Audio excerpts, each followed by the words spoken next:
Later, we'll get your details and around the world. And thank God for all the watchmen and watchwomen around the world that's done.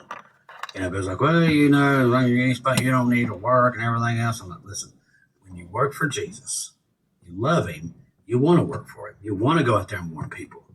We've had people say, well, that's a works gospel. No. When you are saved and you're sealed, you're doing it because you love Jesus. These people just don't love Jesus. That's the problem. They'd rather just sit and ignore everything. But those who truly love Jesus, they want to go out and make a difference and try to wake people up because we know Jesus loves people and he loves his children. That's why we do this. But see, these people, they don't really even care. That's just the sad part about the world today. They don't care. They don't care about what God thinks, what he feels. They don't care. It's all about them. The only time they want God is when it's time to pay their bills or get something that they want. But literally, that's just where we're at today. We live in a corrupt, evil world that is just in love with itself. This is the generation that Jesus talked about in Revelation. This is it. A generation with no morals. All they care about themselves. Just literally. Just scroll through Facebook and all these other media things. Lovers of their own selves. That's all this is. That's all you see. It's so disgusting, and I can't wait to be done with it. People love everything other than God himself. Literally. They worship the planet and don't worship God.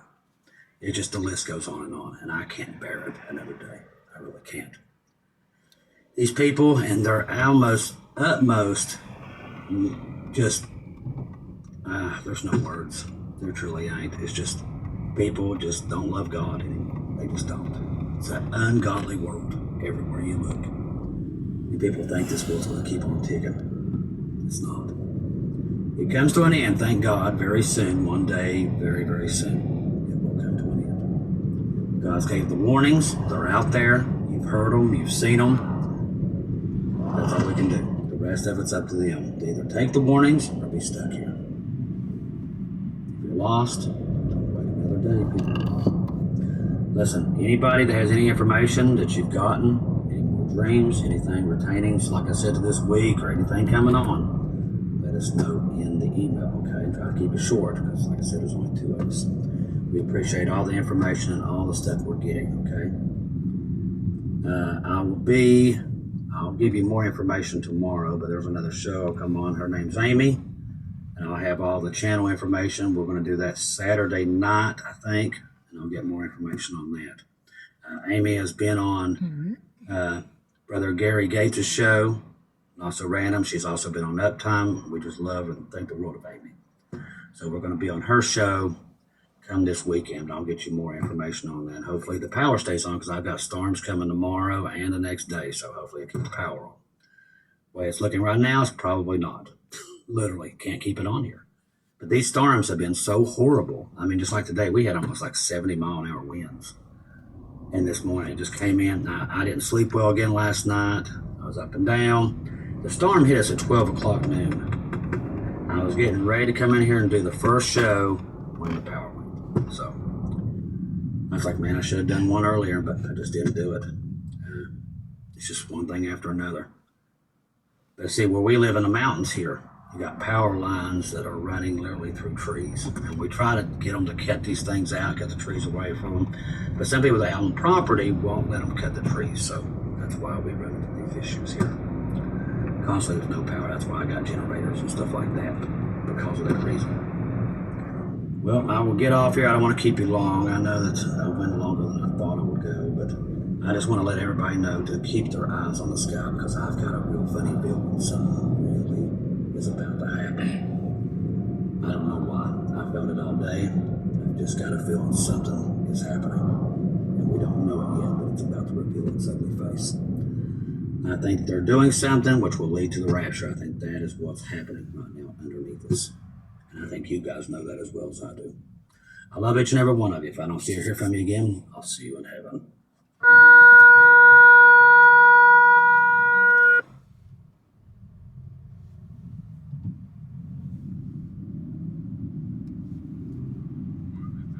Man's name is not Jesus. Jesus. Jesus is actually a name that didn't exist till more modern times, and the J didn't even exist. So it was really Jesus, and Jesus means Hail Zeus. That's actually the definition of the name, Hail Zeus. Christians will adamantly deny that, but that's the facts remain. That's exactly what it means, as they used to worship Zeus back in the day. That's besides the point. Jesus was born at virgin birth. Now his mother, Mary, interestingly, her mother was also born of a virgin birth. That is something that nobody ever talks about. Nobody ever teaches you this in Bible study. Nobody ever does this. Why? They don't want you to know. Number one. Number two, they don't even know half the time probably. If you go to the Apocrypha text, you discover that Mary's mother was a virgin birth. Why is this significant? It shows that some type of in vitro fertilization technique was being used in ancient times to create a specific bloodline. Mary's mother came down that line, and then Mary, and then she gave birth to Yeshua. If you look at a lot of these records or accounts of quote-unquote mythology, in the Greek myths, they talk about these virgin births as well. Yeshua wasn't the only person to come from a virgin birth. There were many, many of these people that were born from virgin births. They all have very, very similar stories. They're all demigods. They're half human, half, not really a god that creates the universe, but they're half advanced being. In this case, Yeshua is half Anunnaki and half human, more direct to the bloodline that way. What is it? Now, don't get me wrong. When Billy Carson is talking about the Anunnaki storyline, I am with him 100% on what the Anunnaki, what the Sumerians and the Akkadians believe. Where I draw the line is where him and many other people try to validate Jesus, Yeshua, Yashu, as a historical character, because they're skirting the line of staying out of the crosshairs of the overwhelming majority of people by just outright saying, and I'm going to say it for them, the Jesus character, the Yashu character, is a literary creation. He was never a real person. He was never someone who actually walked. Not the Bible version was never. Now, so let's correct a few things that Billy Carson was saying. As far as the name Jesus, yes, the name Jesus is a transliteration of the name Yashu. Now, it's not Yeshua. During that time frame, Yeshua would not have been a word that was used. The name would have been Yashu. But that's a small minor detail. But it would have been Yashu. Now, the Greeks could not pronounce the name Yashu. So the closest transliteration, not translation, but transliteration, meaning that what is the closest word that we could use that would identify the same meaning? That became Ius. Ius is not Zeus. And then in the Latin, it became Isus. And then when the J was invented, it became Jesus.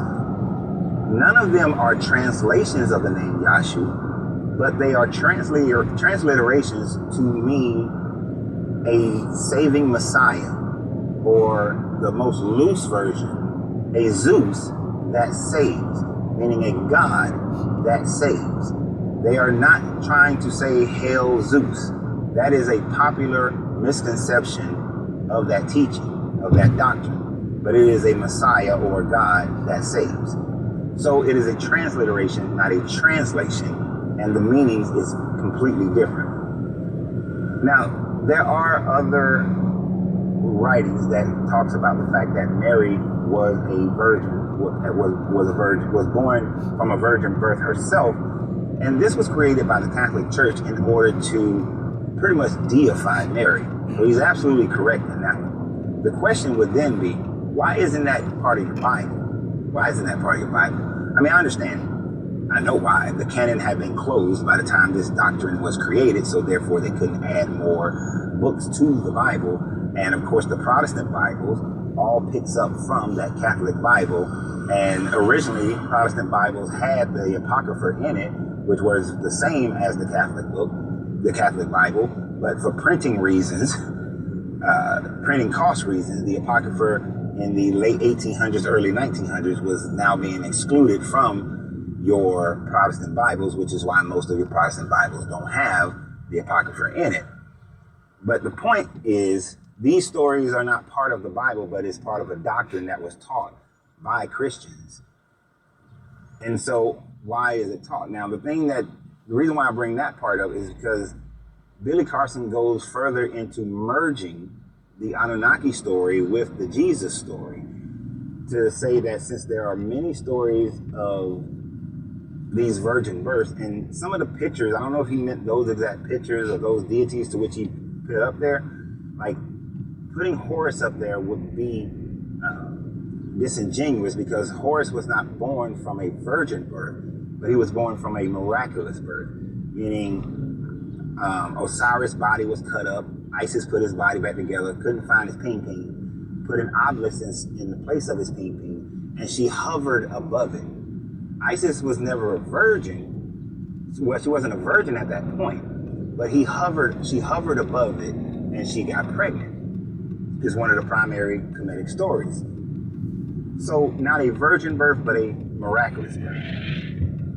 But there are other instances of virgin birth, and there are instances of miraculous birth. Hell, even whether a woman is a virgin or not, just getting impregnated by a god, like how Zeus impregnated Achilles' mother or Hercules' mother, those were amazing births. So these demigods all have these amazing births. But this is not an indication of him taking the Anunnaki story, which talks about the fact that Enlil, Enki, and Harsag, and Anu came together and decided to make a slave race, and the way it's described in Sumerian text, they use a format that we would call in vitro fertilization in order to create man in its beginning. He's trying to merge both of those ideas together to create Jesus as an half Anunnaki, half man, a demigod, to put him in the same category as Gilgamesh. But it's not, because during the time frame of the early 1st century, the Jesus stories were being written 40 years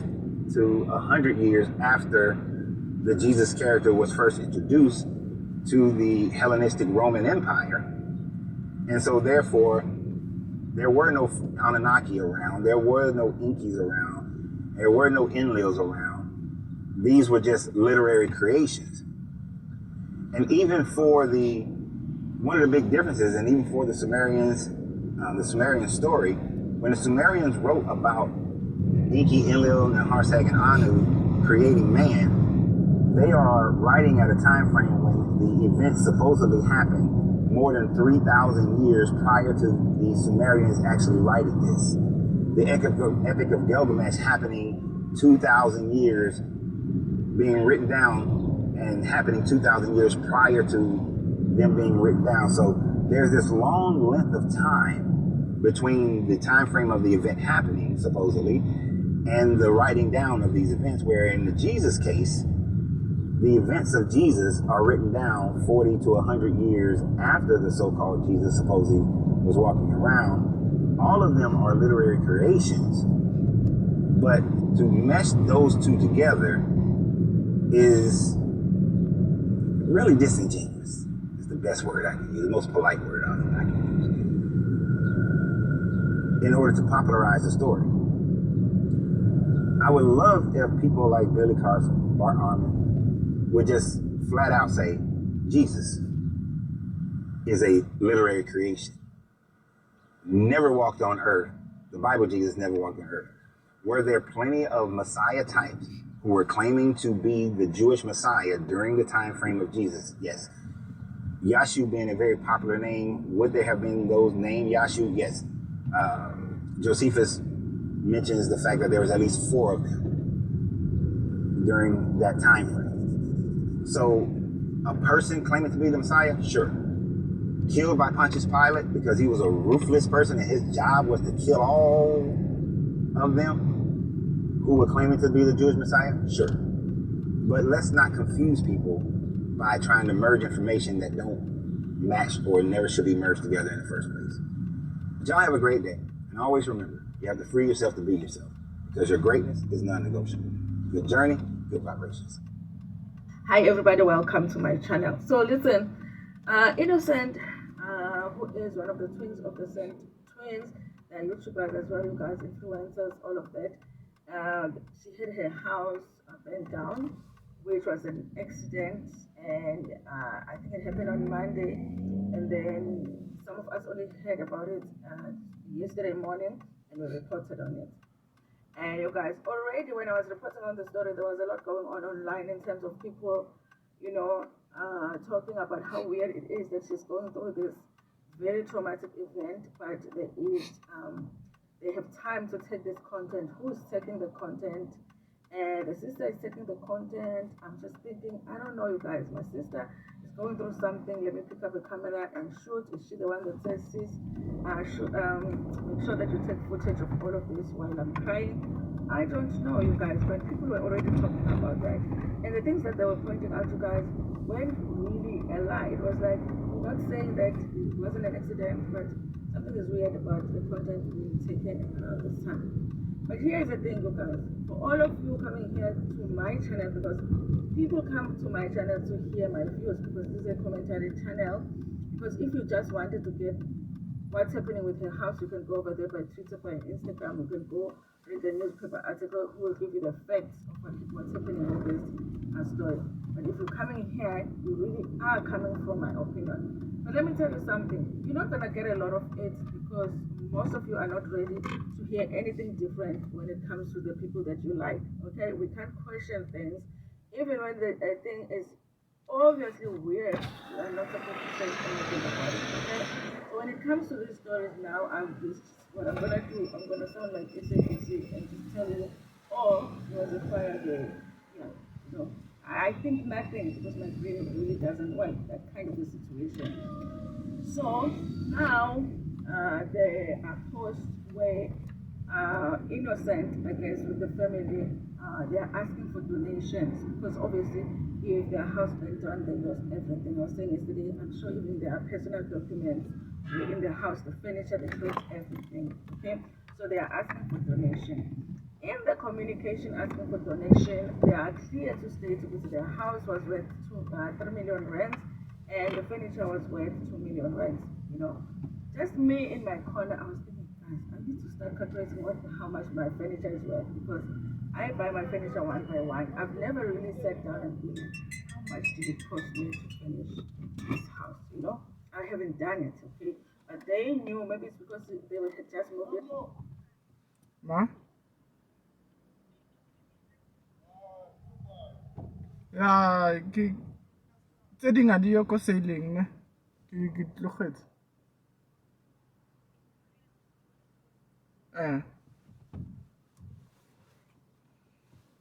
Ma. Boring ma. Ke thotse tse enough ma. Tse enough. Yeah.